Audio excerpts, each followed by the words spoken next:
subscribe now and press the bell icon. Never miss an update.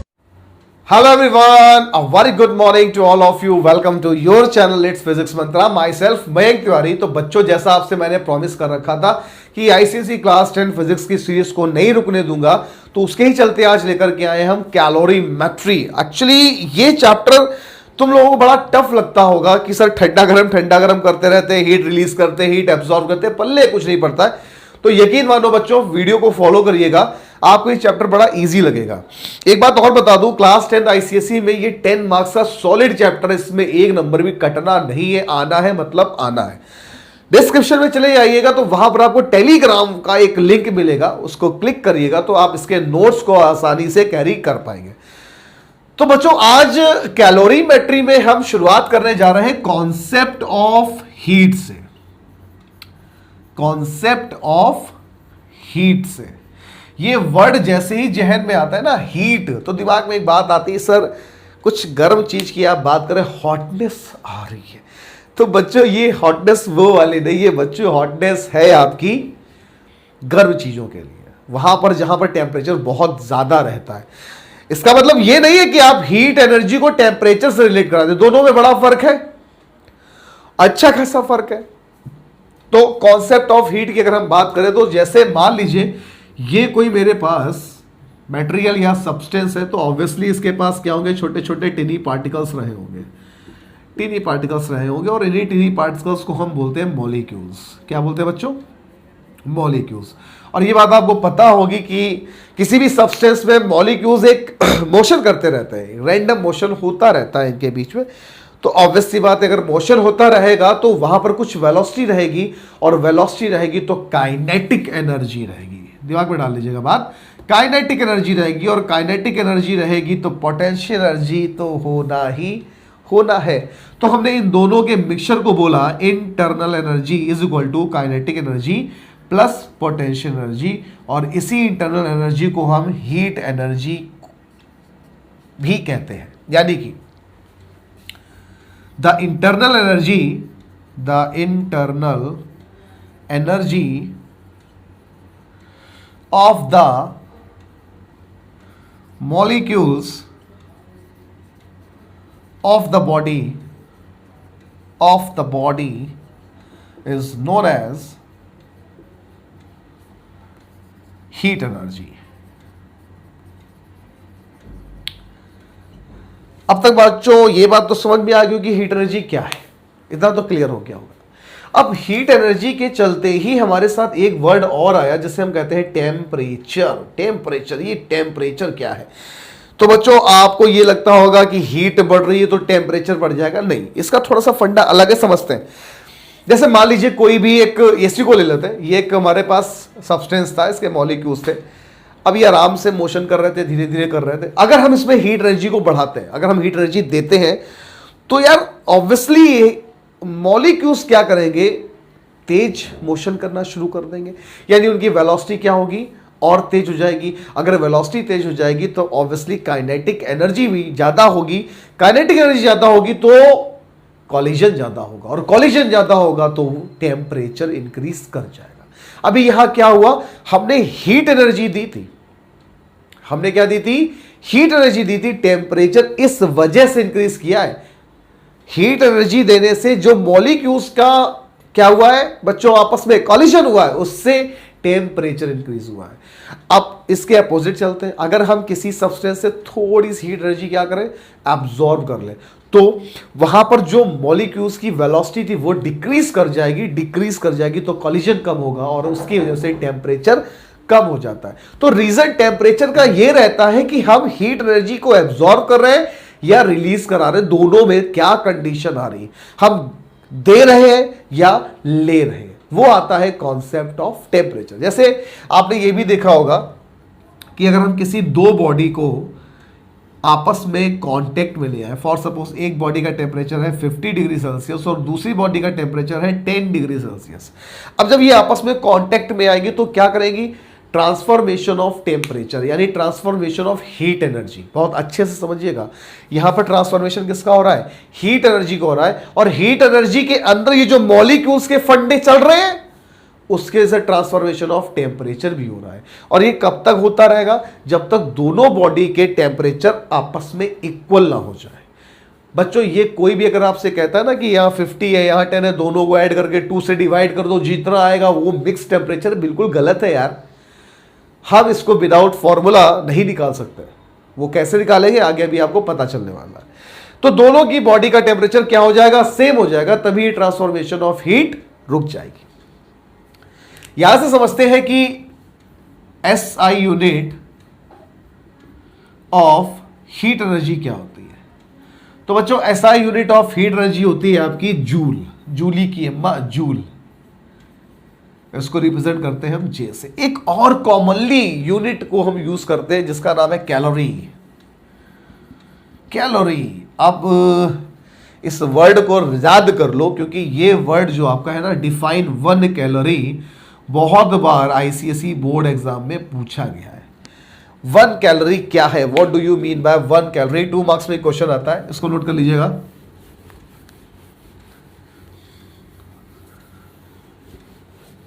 देखिएगा, it is the amount of heat energy, it is the amount of heat energy required to raise the temperature of 1 gram body by 1 degree Celsius. मतलब कि किसी भी 1 ग्राम body में अगर हमें 1 degree Celsius temperature को increase कराना है तो कितनी अमाउंट ऑफ हीट एनर्जी देनी होगी? 1 कैलोरी। बच्चों 1 calorie amount of heat energy अगर हम किसी भी सब्सटेंस में देंगे, यानी 1 ग्राम के देंगे और वो 1 डिग्री सेल्सियस तक जाता है, तो हम 1 calorie amount of heat energy देते हैं। नोट करिए। तो बच्चों अब हम बात करते हैं factors affecting the quantity of heat energy. मतलब कि हीट एनर्जी को कौन कौन से फैक्टर्स अफेक्ट करेंगे? Factors affecting the heat energy, heat energy. तो बच्चों पहला फैक्टर जो आता है वो है mass of the body. Mass of the body, सोचने की बात है यार, अगर आप 2 ग्राम का एक सब्सटेंस ले रहे हो और आप एक 10 ग्राम का सब्सटेंस ले रहे हो, एक आप 50 ग्राम का सब्सटेंस ले रहे हो, देखो एक 2 ग्राम का हो गया, एक 10 ग्राम का हो गया और एक 50 ग्राम का हो गया। तो यार सोचने की बात है, अगर हमें 2 ग्राम के सब्सटेंस का टेम्परेचर 1 डिग्री सेल्सियस बढ़ाना है तो इसमें हीट कम लगेगी एज कंपेयर टू 10, और अगर हम 50 से कंपेयर करें तो सबसे ज्यादा हीट इसमें, फिर इसमें कम और इसमें सबसे कम। तो पहला फैक्टर क्या है हमारे पास? Q is directly proportional to M। Q is directly proportional to M, यानी मास ऑफ द बॉडी। जितना मास ऑफ द बॉडी बढ़ता जाएगा उतनी हीट एनर्जी हमको देनी पड़ेगी। दूसरा पॉइंट क्या कहता है? दूसरा पॉइंट कहता है temperature, change in temperature, change in temperature, यानी Q is directly proportional to delta T. Delta T, अब डेल्टा टी क्यों लिखा है आगे चलकर पता चलेगा। अब जितना टेम्परेचर देते जाओगे यार उतनी हीट एनर्जी बढ़ती जाएगी, जितनी हीट एनर्जी देते जाओगे या रिलीज करते जाओगे, दोनों बातें। आप देते जा रहे हो टेम्परेचर बढ़ता जा रहा है, आप एब्जॉर्ब करते जा रहे हो टेम्परेचर घटता जा रहा है। थोड़ी देर पहले डिस्कस किया था।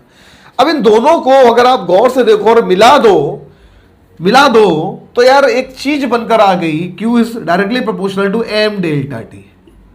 क्या आ गई? M delta T. और अगर हम प्रोपोर्शनल को हटाते हैं तो वहां पर एक कांस्टेंट आता है जिसे हम कहते हैं स्पेसिफिक हीट कैपेसिटी। C को हम बोलते हैं स्पेसिफिक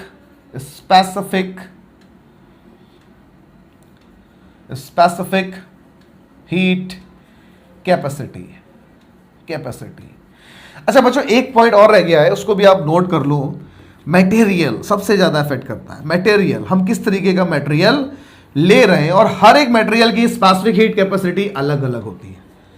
हर एक मटेरियल की स्पेसिफिक हीट कैपेसिटी अलग अलग होती है। स्पेसिफिक हीट कैपेसिटी क्या है?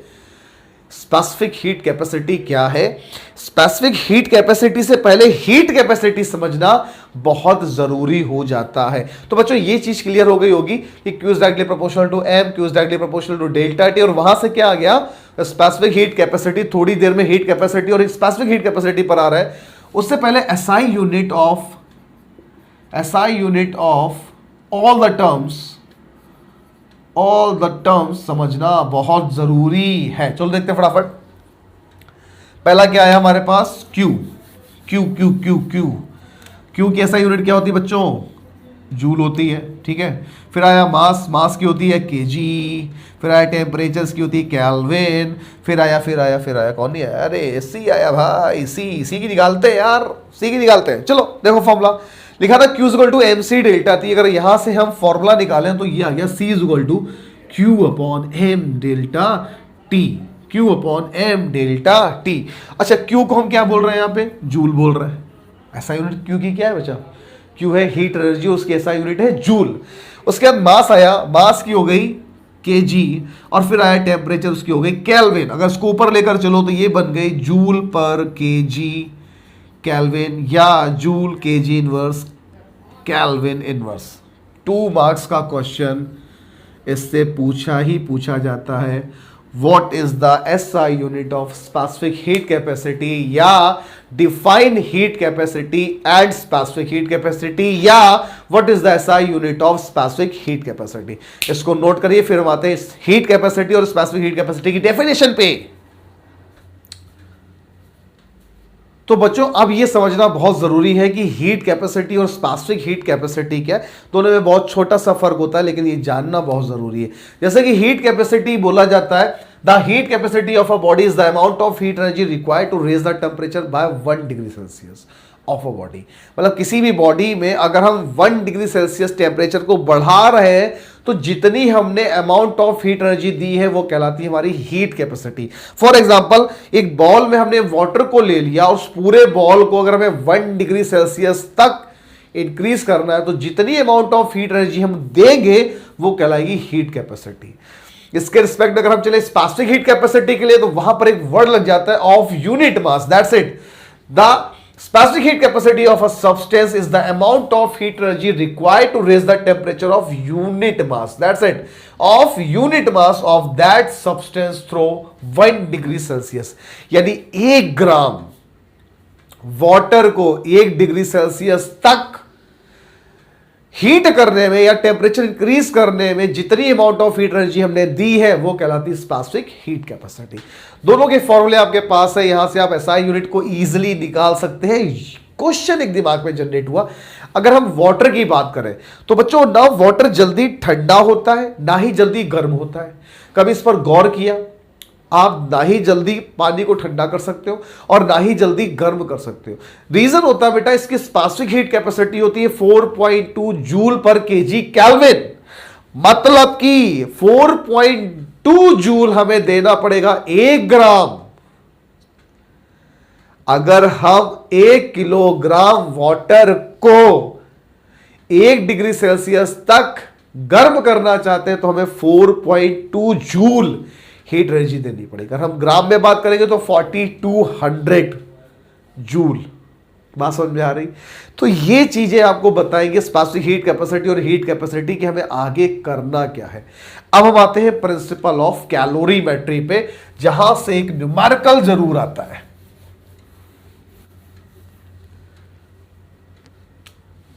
देखिए बच्चों, प्रिंसिपल ऑफ कैलोरीमेट्री।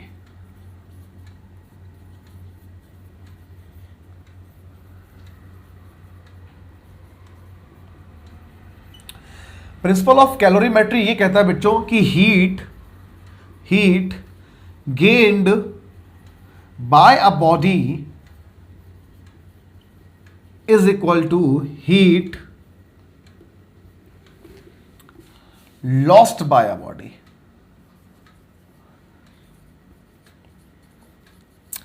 मान लीजिए जैसे कि ये एक बॉल हो गया हमारा, इस पे वाटर फिल है ऑलरेडी और इस पर हम एक आइस के टुकड़े को डाल दें।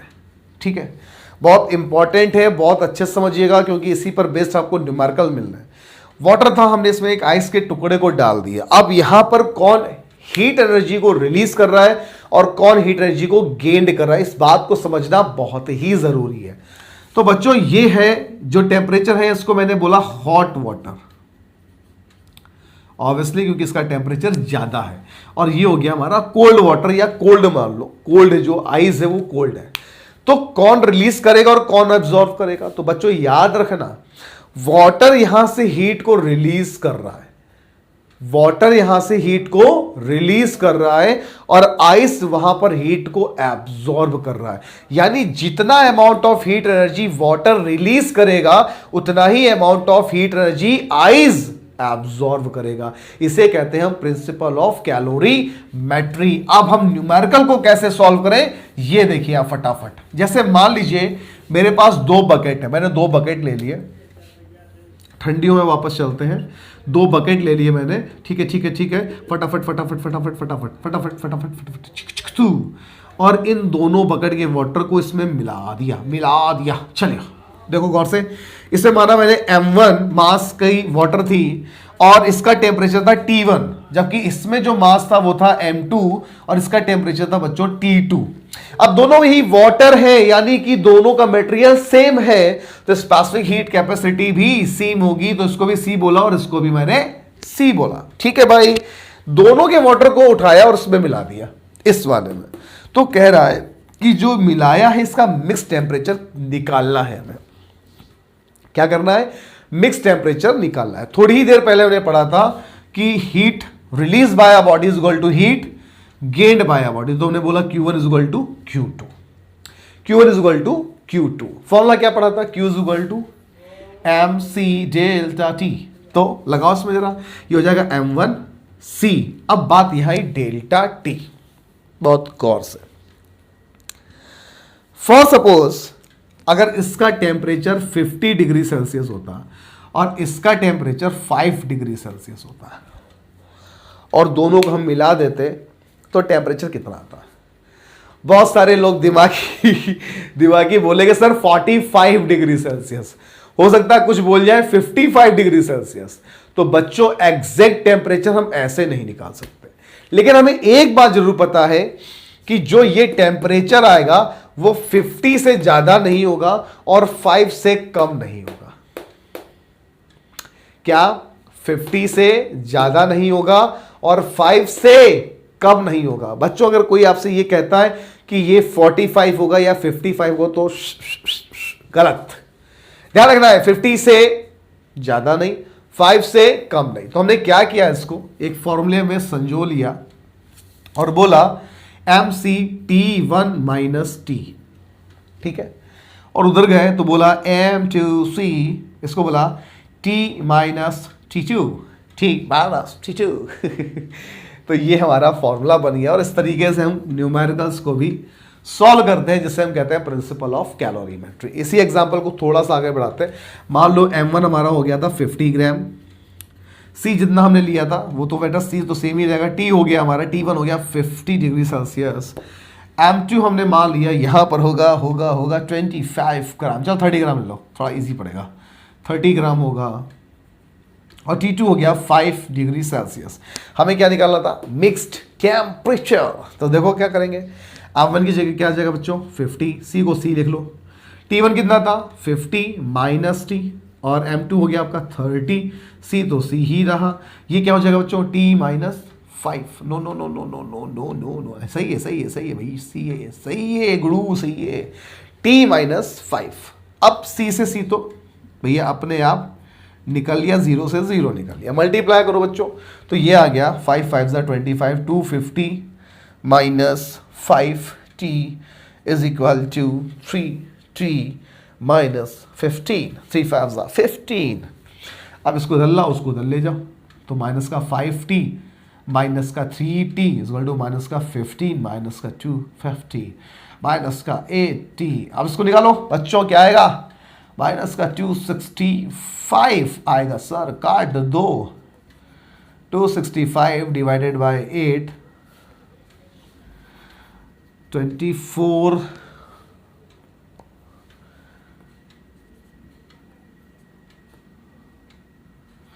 तो ये बच्चों आया कुछ 33.12 डिग्री सेल्सियस। अब देखो कितना बड़ा गैप था, ना कहीं 45 दिखा ना कहीं 55 दिखा, ये कितना आया है 33.12 डिग्री सेल्सियस। तो इस तरीके के क्वेश्चन आपको इस एक्सरसाइज में बहुत सारे मिलेंगे।